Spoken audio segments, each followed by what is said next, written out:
Joe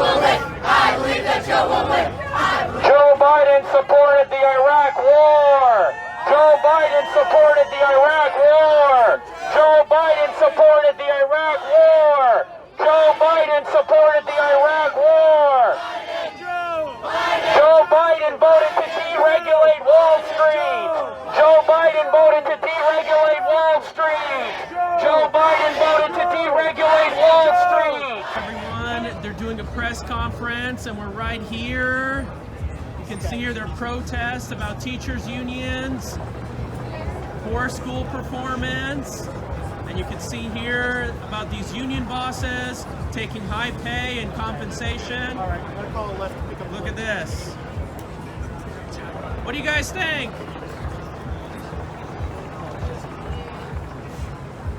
Thank you guys, we appreciate it. Yeah, you know, thank you. It's all equal, but not the same thing.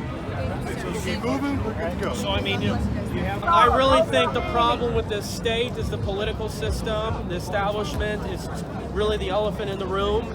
The casinos, the phony labor unions, and the real estate sector has too much power in our elections. I think we need a bipartisan movement to overthrow the system and have a clean campaign finance structure. MSNBC viewers should know. Campaign finance structure. Yes. Thank you so much. Sure, appreciate it. What's this about? We're with Democrats for Life out here today. Alrighty. Why are you pro-life? We are pro-life for lots of reasons, but we are here today because we are calling upon the Democratic Party, our party, to represent the majority of Democrats and actually take a stance against elective abortion in later terms. 72% of Democrats today want to see abortion more restricted, and yet 0% of our leadership actually takes any kind of position against third trimester elective abortion. I hear you. They've gone too far, especially on immigration. They were much different 10 years ago.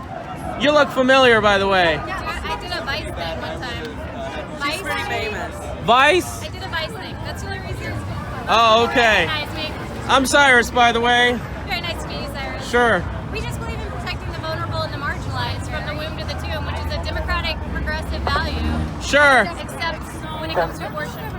All right, and we're here at the Paris Hotel and Casino, everybody. 22 weeks.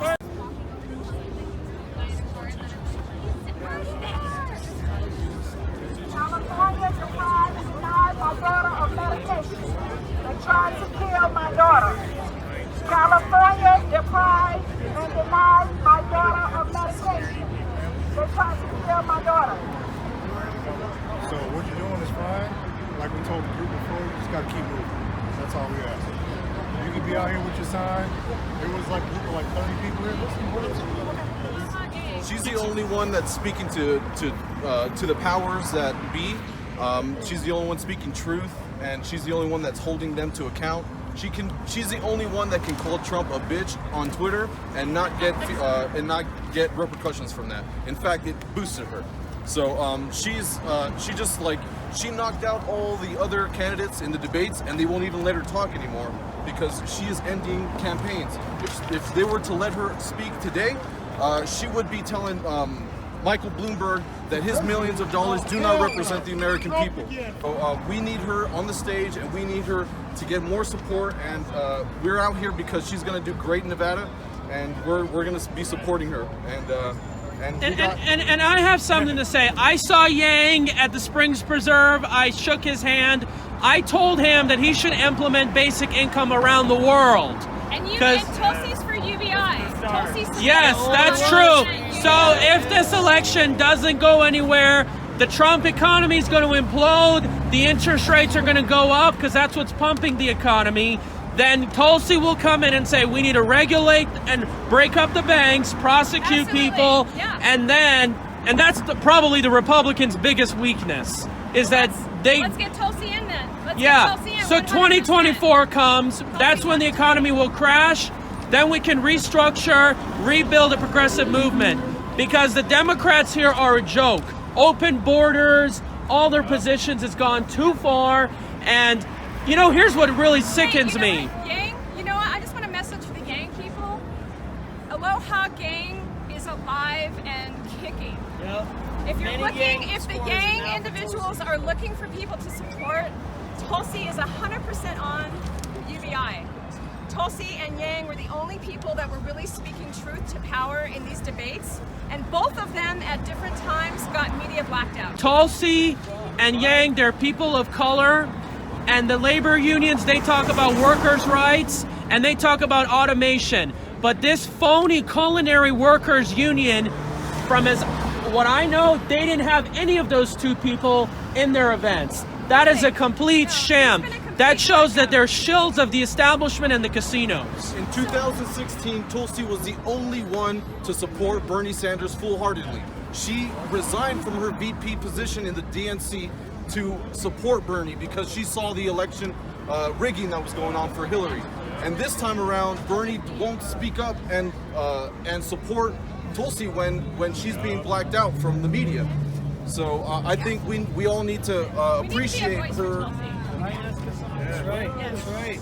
Yeah, she should have gotten 15% in the polls. Isn't that great? I know. She believes in Medicare for all. Who? Tulsi Gabbard. And Bernie Sanders doesn't? No, well, he does, but And Tulsi. Elizabeth Warren doesn't? Yeah, and so she can't run as a Republican because of that. Democrats don't believe in free speech anyway. Change the channel. Yeah. Yeah, Bernie, he did a lot of pandering. Bernie didn't have the balls to fight. I think Tulsi's a better candidate than Bernie Sanders, in my opinion. I would agree with that. Yeah. I would agree with that, but they all talk about doing what, free this, free that, all that shit. Ain't reality. It's not. Well, who are you supporting? Who am I supporting? Mm-hmm. Or do you support anybody? I'm supporting the guy who's going to win. And none of the Democrats are going to win. Because you know what? They talk the talk, but they ain't going to get shit done. No, Bernie.